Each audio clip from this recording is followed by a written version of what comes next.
Rail উচ্ছেদ করতে police ডান্ডা নিয়ে এলে মুগুর আমাদেরও আছে, পুনর্বাসন ছাড়া উচ্ছেদ করতে এলে বাধা দেওয়া হবে, জানিয়ে দিলেন বিধায়ক তপন দাশগুপ্ত।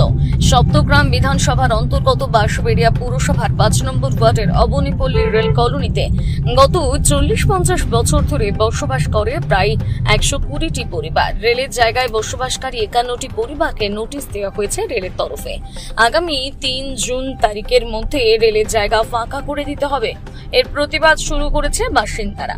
সপ্তগ্রাম বিধায়ক তপন দাশগুপ্ত আজ ওই এলাকায় গিয়ে বাসিন্দাদের সঙ্গে কথা বলেন, আশ্বস্ত করেন পুনর্বাসন ছাড়া উচ্ছেদ করতে দেওয়া হবে না।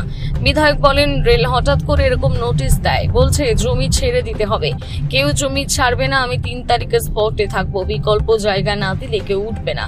এখানে প্রায় 50 বছর ধরে বসবাস করে, পৌরসভাকে ট্যাক্স দেয়, তার কাগজও আছে। আলোচনায় বসুক, আমরা আলোচনা করতে রাজি আছি। ভাঙতে আসলেই হলো, ওদের যদি পুলিশের ডান্ডা থাকে আমাদেরও মুগুর আছে।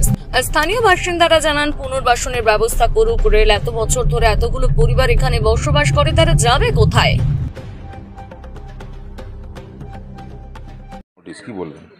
রেল ফেল তো সেন্টার তো হঠাৎই করে। তা সপ্তগ্রাম বিধানসভা, আমি এখানকার বিধায়ক। রেলের জমিতে যদি এখানে ফোর্ট লাইন করার জন্য যদি জমি ল্যান্ড লাগে, ওদের ল্যান্ড আছে প্রচুর। আমাদের এরা কেউ বলছে না আমরা উঠবো না, ওরা বলছে আমাদের অল্টারনেটিভ বন্দোবস্ত করতে হবে। বাচ্চা নিয়ে কোথায় যাবে? তা আমারও এটা ডিমান্ড, অল্টারনেটিভ জায়গা দিয়ে দেখ। যারা রেল কর্তৃপক্ষদের এই যে দিয়েছে 3 তারিখে ছাড়তে হবে, জমিদারি পেয়ে গেছে, 3 তারিখে আমি এখানে স্পটে থাকবো, 3 তারিখে ছাড়তে হবে। কেউ কোনো জমি ছাড়বে না, অল্টারনেটিভ জায়গা দেবে, জমি ছাড়বে। শুধু মানে আমি আছে এখানে, শর্মিষ্ঠা আছে, আমাদের পার্থ আছে, আমরা থেকে এদের জায়গা দিলে পরে জায়গায় বসিয়ে তারপরে জায়গা ল্যান্ড আমরা ফাঁকা করে দেবো। আমি অ্যাজ বিধায়ক থেকে করে দেবো, অসুবিধা নেই। শুধু বাসস্থান দিতে হবে।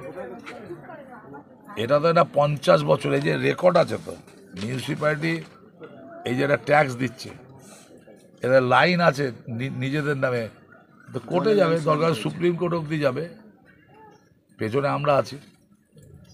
কোর্টে ইনজাংশন হয়ে গেলে তো আর এখান থেকে তুলতে পারবে না।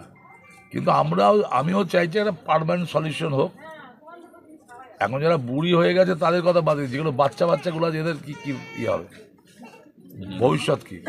অতএব এদের জায়গার বাসস্থান করে দিয়ে, জায়গা দিয়ে তারপরে তুলতে হবে। সেটা আলোচনায় বসুক, আমি আলোচনায় বসবো, কাউন্সিলর বসবো। এটা যে 3টি হবে, ভাঙতে আসলেই হলো। ওদের যদি পুলিশের ডান্ডা থাকে, মুগুর আমাদেরও আছে, আমি স্পটে থাকবো, দেখবো কোন অফিসার আসে, সিআরপিএফ আসে, ঠিক আছে? গোল্ডেন ক্লাবে দল হয়েছে, আমরা গাড়িতে ছিলাম, হেন দিয়া তুলিবার এখানে আনছে। আর হেইতে ধরো আমাকে এনে বইয়া গেছে পর এই নাগরিক পাত্র, এই লাশ কাউন্সিলর আগে আসলে ডাক্তার। কি বলবেন, এত বছর বসবাস করার পর হঠাৎ করে রেলের নোটিশ, কি করবেন এখন বাবু? এখন এরা যা করে, আমরা কত শেষ বেলা, আমার কত বেলা শেষ, এরা যা করে সেইটা আমরা আছি, ওনাকে দিকে তাকাইয়া আমরা আছি। কত বছর ধরে এখানে আছেন? আছি, দখল ধরছে পর হইতে আছি। কত বছর বয়স আপনার? আজকে বিধায়ক আপনাদের বিধায়ক বলতেছি, এখন তো আমাকে বাবু, এখন এরা যা করে সেইটা আমরা আছি। কি নাম আপনার? আমার নাম মনেন্দ্র দাস। বছর ধরে, এবার সেখান থেকে একটা কথা বলবো, যেহেতু আরও মানুষরা রয়েছেন এত বছর ধরে বসবাস করছে, সেখান থেকে বলবো উচ্ছেদ করাটা উচিত না। তার একটা মিনিমাম কিছু দিয়ে তারপর জায়গাটা করবে। হ্যাঁ, রেলের অবশ্যই তারা সেটাকে করবে, কিন্তু আমাদের কি, আমরা এত বছর ধরে বসবাস করেছি, তারা খরচা করে এত কিছু করেছে, কারণ আজকে সিমেন্ট বাল্টিরও প্রচুর দাম রয়েছে, তাই না? এবার সেখান থেকে যেহেতু এগুলোকে করেছে, তারও তো একটা মিনিমাম দাম রয়েছে। তো সেখান থেকে বলবো, যদিও উচ্ছেদও করে, তার কিন্তু একটা বাসস্থান দিয়ে, মিনিমাম টাকা দিয়ে সেটাকে জায়গা করুক। আপনারা চাইছেন যে পুনর্বাসন হোক, অন্য জায়গায় পুনর্বাসন হোক, আর যদিও না হয় তো এখানে তো অবশ্যই থাকতে চাইছি, কারণ এতটা বছর তারা রয়েছে, আমরা 10 বছর ধরে রয়েছি, একটা পুনর্বাসন থেকে গেলে সেটা একটা মায়া পড়ে যায়। কি বলবেন আজকে? সেখান থেকে কি বলবো যে এখান থেকে যতটা উচ্ছেদ যাতে না করতে পারে সেই চেষ্টাই যেন উনি করেন। কি নাম এটা আমরা আপনার? এখানে পাপিয়া দত্ত। আমরা আজকে এই দীর্ঘ 40 বছর 50 বছর ধরে এখানে আছি, আমাদের এখানেই জন্ম, কিন্তু কিছু করার নেই। হঠাৎ যে জিনিসটা এসছে সবার চিন্তিত আমরা, কারো খাওয়া দাওয়া আমাদের সবই ঘুম আসার উঠে গেছে। আমরা সবার রেলের কাছে বা আমাদের বিধায়ক এসছে তার কাছে আমরা এইটুখানি চাই যে আমাদের একটু পুনর্বাসনের ব্যবস্থা করে দেওয়া হোক।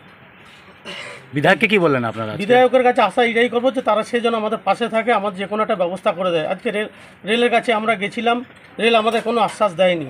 আমরা সবাই চিন্তিত, খাওয়া দাওয়া মা বাবার সবার ঘুম উঠে গেছে। আমার মা 2-3 বার অজ্ঞান হয়ে গেছে। এখন কী করা যাবে? এখন এই পরিস্থিতি আমরা সবাই আছি। এখন যদি আমাদের সবাই আজকে আপনারা মিডিয়ার মাধ্যমে বা আমাদের বিধায়ক এসছে বা রেলকর্মীর কাছে সবার কাছে আমাদের কাছে অনুরোধ একটাই যে আমাদের দিকে একটু তাকাক। আমরা গরিব মানুষ, আমরা কোথায় যাব? এইটাই আমরা চাই, আর কিছু না। তোমার নাম?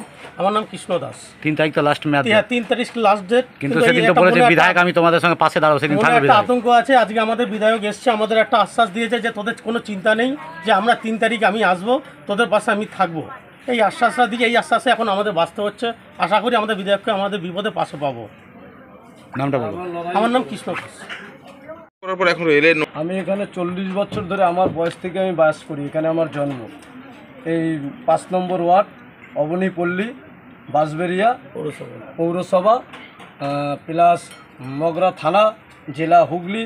এখানে আমার মা বাবা ভাই বোন আরও দিদি মা বাপ আমার মতন এরকম আমার কিন্তু অনেক বয়সের কালের আছে, যে 50-60 বছর বয়সও এখানে হয়ে গেছে আজকে দীর্ঘ।